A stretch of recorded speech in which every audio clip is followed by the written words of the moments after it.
आंखों ही आंखों से दिल की बात समझ लेते हैं, सपने में आ जाए उससे सच्ची मुलाकात समझ लेते हैं।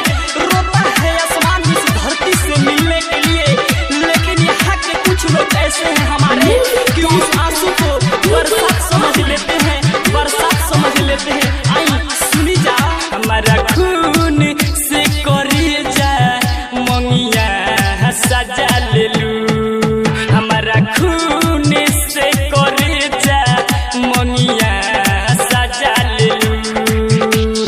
पियावा के प्यार पाके हमारा के भुला देलू, हमारा खून से करे जा मंगिया सजा ले लू, हमारा खून से करे जा मंगिया सजा ले लू।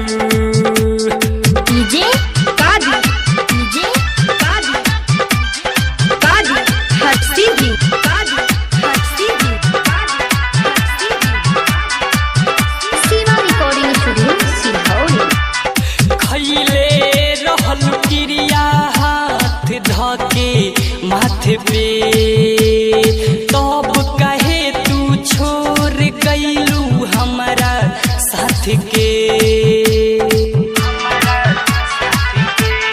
हाँ खैले रहल क्रिया हाथ धके माथे पे तब कहे तू छोड़ गईलू हमारा साथ के।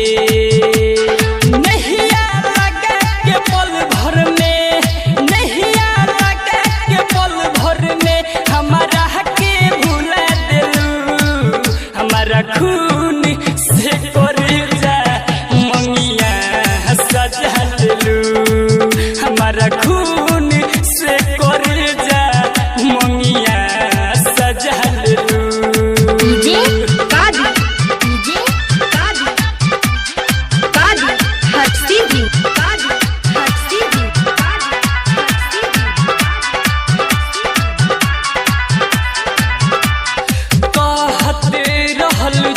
अपना तोहके भुलाई के तब कहे तू भूल गईलू ससुरा जाई के,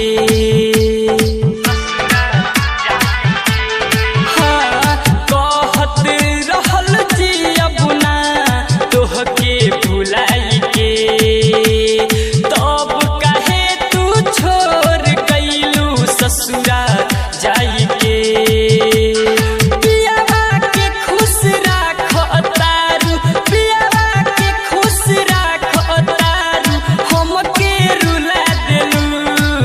हमारा खून से करे जा मंगिया सजा ले लू, हमारा खून से करे जा मंगिया सजा ले लू।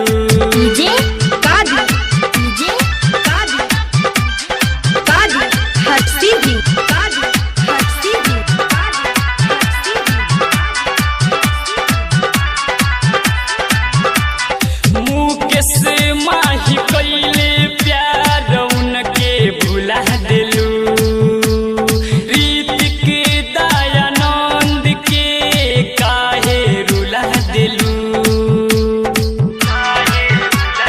हाँ मुकेश माही कैले प्यार उनके भुला देलू, रीत के दयानंद के काहे रुला देलू।